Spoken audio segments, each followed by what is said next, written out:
السلام عليكم ورحمة الله وبركاته. حبايبي أهلا وسهلا بيكم. النهاردة فيديو جديد ولقاء جديد بيكم، يا رب تستفيدوا بيه.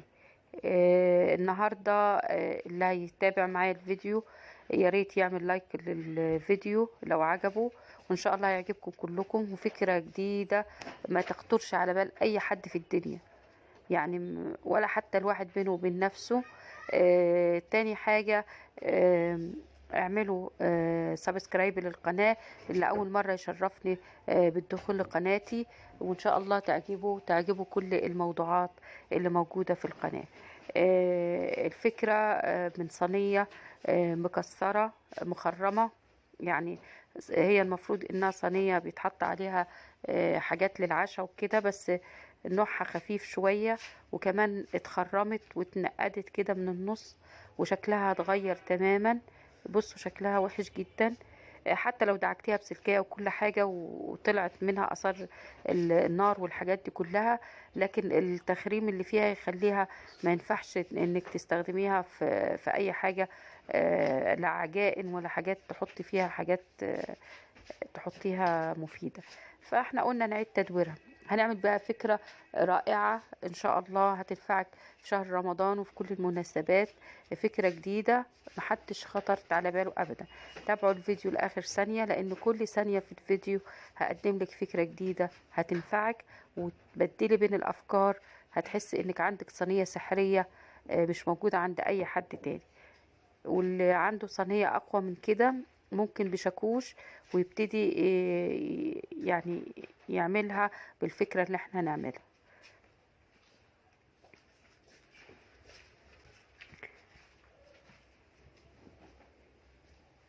دي ملاية قديمة عندي جدا ومقطعة، ويعني حالتها صعبة، فهغطي بيها الصينية من فوق ومن تحت كمجرد غطا.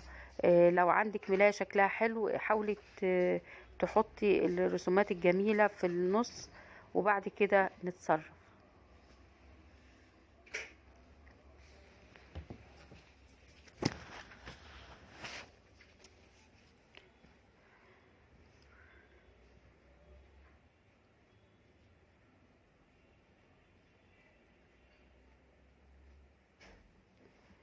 خلي بالكم وانا بقفل الجزء التحتاني بحاول ان انا انقي الحتت اللي في الملاية بتبقى متنية. ان ما كانتش متنية يبقى لازم تتنيها، يعني تتني الطرف وانت بتشتغلي، بحيث ما تبقاش مشرشبة ولا منسلة.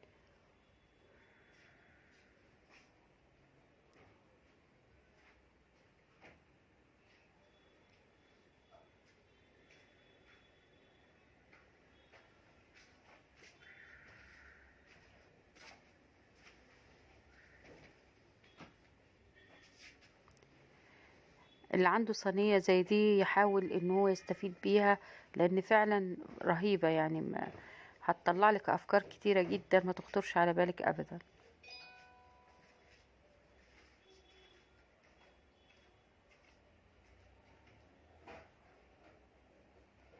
غطيتها كلها من فوق ومن تحت، ونحاول نخلي السطح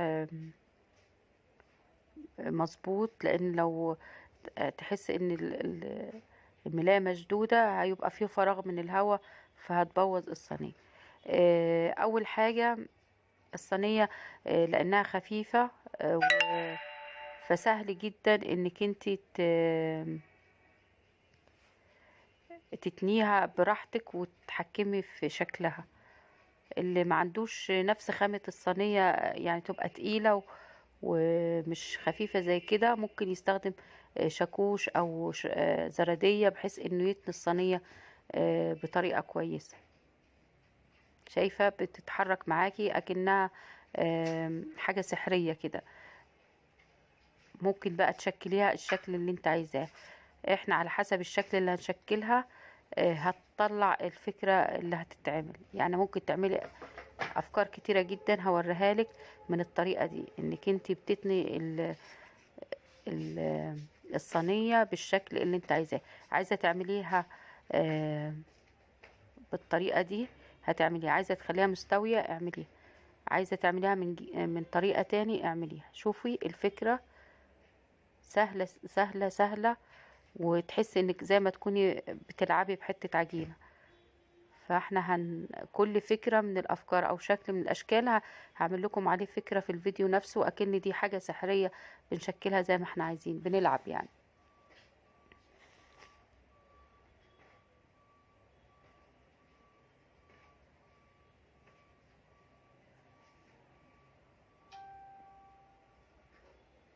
هنبتدي نزوق الصينية وبعد كده هنشوف الافكار اللي هنعملها.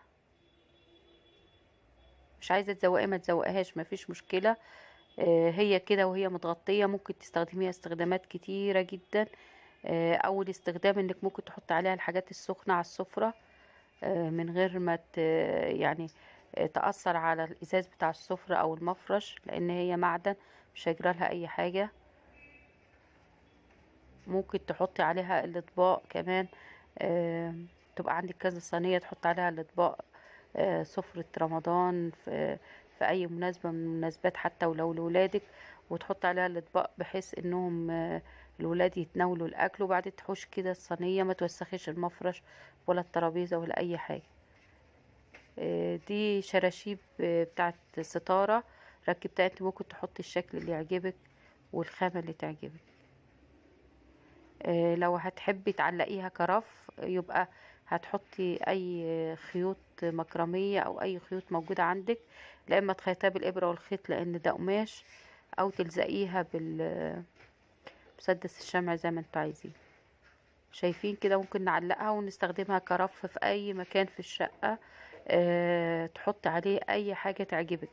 شوفي بقى انت ايه تختاري ايه تحطيه عليه وتشتغلي بيه. شوفوا بقى الفكرة اللي بعد كده، انك انت ممكن تطبقيها بالطريقة دي وتبقى زي ما يقولوا سلة خبز، سلة كايزر، فينو، آه، حلويات، آه، تمر، اي حاجة تقدميها للضيوف. وطبعا على حسب الخامات اللي حطاها ممكن تشوفي هتستعمليها لنفسك وولادك او للضيوف. طبعا كل ما تغلى الخامات كل ما تبقى ارقى واحلى. شايفة يعني اكن حاجة مختلفة تماما.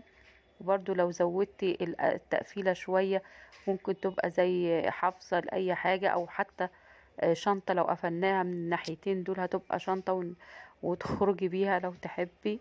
أنا مش بهزر، كلام صحيح. لأن هي ممكن تحط لها يد وتبقى شنطة عادية مفيش مشكلة. آم، يعني سبحان الله تطلع أفكار كتيرة جدا. استنوا شوفوا افكار اكتر لغاية اخر ثانية. والله في افكار رائعة واكنها حاجة سحر بتلعبي بيها وتطلع كل شوية حاجة جديدة. ممكن تعمليها بالطريقة دي. ممكن تحطيها في الحمام، تحط فيها مثلا فوط، تحط فيها اي حاجة، تحطيها في دولابك، تحط فيها حاجات بتاعتك على التسريحة، تحط فيها اكسسواراتك والمكياج بتاعك والحاجات. يعني شايفين سبحان الله، يعني حتة صينية لا قيمة لها خالص بتعملي بيها الأفكار اللي تحبيها وتعجبك.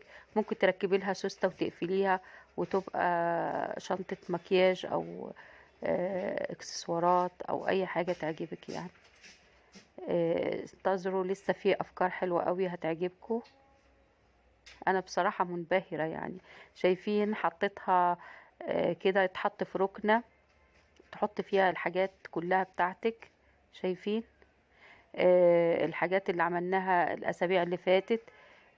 وحطيت لها عقد نور تبقى تنوريها في رمضان والمناسبات. والله اللي عايز يبدع يبدع من لا شيء وحاجات ملهاش قيمة. شايفين منظرها ما نطفي النور تحفة. يعني حاجة فوق الوصف. يعني مين هيتخيل ان دي صينية مرمية